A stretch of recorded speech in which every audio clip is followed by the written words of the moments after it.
Ayan po mga kabida, isang magandang oras sa lahat at welcome po sa aking channel. Eto po, sa wakas, nag-apologize na po. Ito pong si ML Representative Leila de Lima po mga kabida, no? Sa Korte Suprema, ano po. Matapos pong batikusin po niya ito, ano? Dito ho sa inilabas po na desisyon po mga kabida ng SC, ano?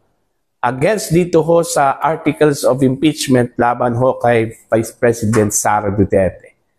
E kung maalala po ninyo mga kabida, dineklarang unconstitutional po ano, o labag sa salikang batas, ito pong articles of impeachment na isinampa po mga kabida ng House of Representatives, ano, dyan po sa Senado, ano po mga kabida.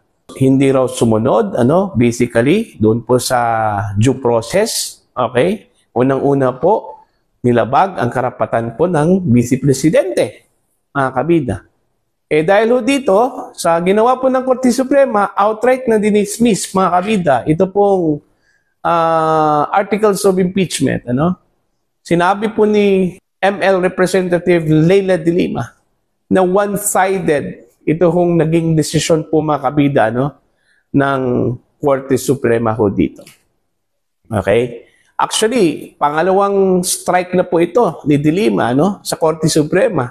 Kung maalala po ninyo mga kabida, bago ho naglabas ng desisyon, ito pong SC, ano, binatikos po ni De Lima ito pong Korte Suprema dahil ho sa ginawa hong pag-require ng Korte Suprema sa House of Representatives, ano, na sagutin yung mga series of questions, ano, nasa tingin po ni De Lima po mga kabida, sobra na. Okay? Overreach na po. Meron pong overreach. Ito hong action po ng Korte Suprema. Ang ibig sabihin po mga kabida, sumobra na po sa kanila hong mandato, sa kanila pong kapangyarihan po. Alright? Eto, babasahin ko lang itong balita mula mismo mga kabida, no? Sa The Manila Bulletin. Eto, ang kanila pong headline po mga kabida, I'm sorry, De Lima walks back on SC tirades, says ruling on VP Duterte case wasn't one-sided. Ito, at least nahimasmasan po ito pong si De Lima mga kabida. No? Babasahin ko lang po itong balita po nila, no, mga kabida. Mamamayang Liberal Party List Representative Leila de Lima issued an apology on Saturday afternoon, July 26, to the Supreme Court after she described its dismissal of Vice President Sara Duterte's impeachment case as one-sided. De Lima, a former senator, admitted to releasing her scathing statement on the SC before she could read its decision on the Vice President petition to dismiss for violation of one-year bar rule on impeachment complaints. I regret and most humbly apologize to the SC for characterizing the impeachment decision as ex parte, De Lima said.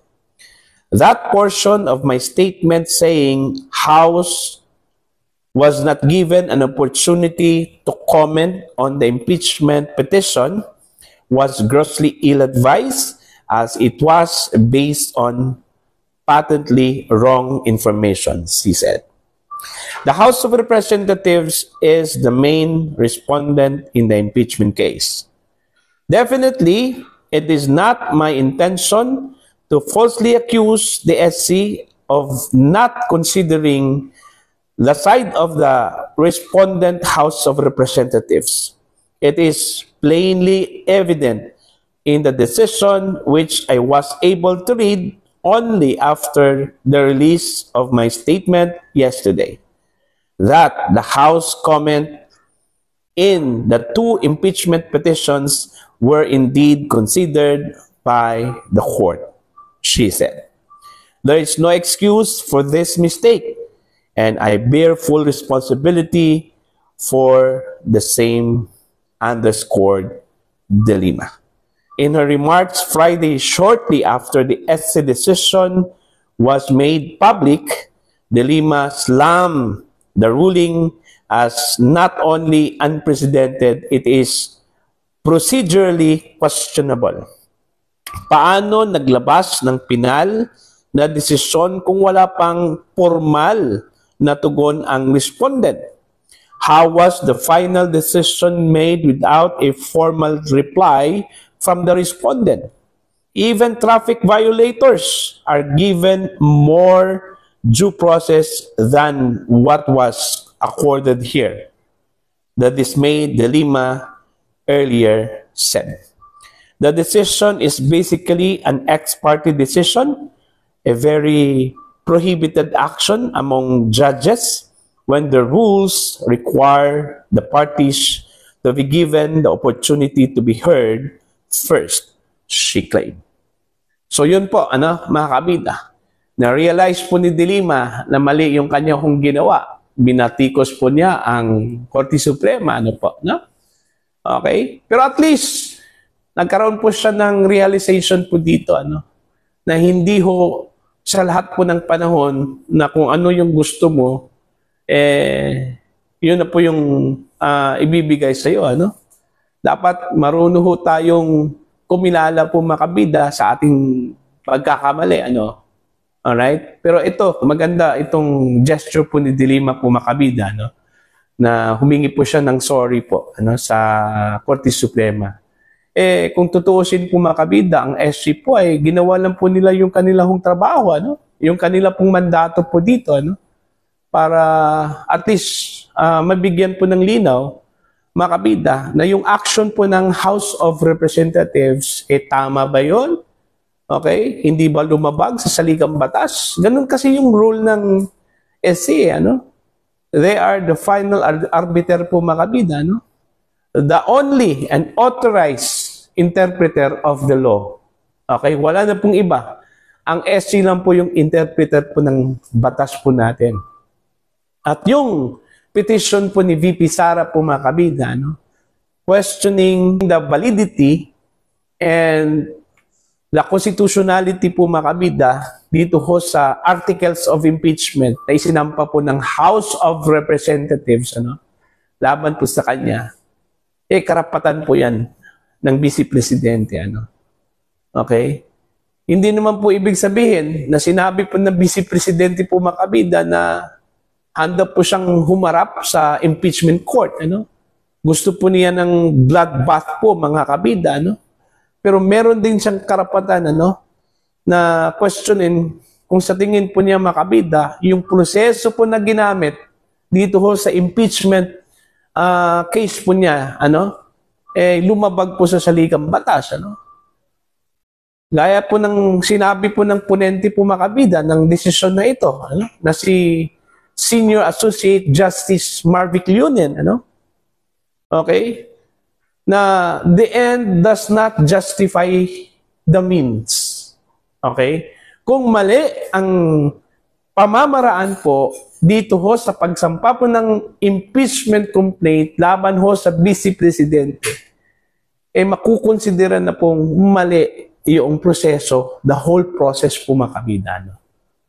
Okay? The end does not justify the means.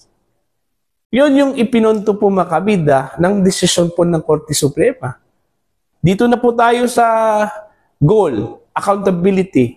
Wala naman po tayong problema po dun sa accountability. Kailangan pong managot makabida ang isang impeachable officer kung nagkakasala po ito, Kung lumabag po ito sa mga batas po ng Pilipinas, lalong-lalo na po makabida, sa kanya hong tungkulin, Pero kailangan hong bigyan po siya ng due process.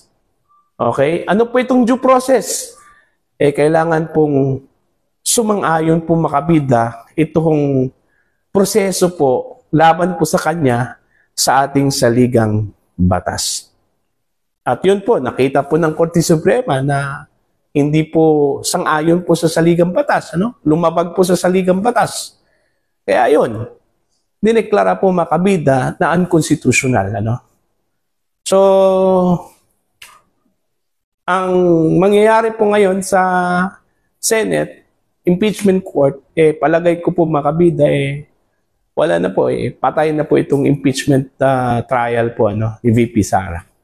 Kasi naglabas na po ng statement ito pong si Senator Chis Escudero, yung sure na magiging Senate President po sa 20th Congress po mga kabida, na they will abide sa decision po ng Korte Suprema po mga kabida. Kasi unang-una po, the Supreme Court is the highest court of the land. Wala na pong iba mga kabida na pwede hong tumalo at pwede hong pumigil sa decision po ng Korte Suprema.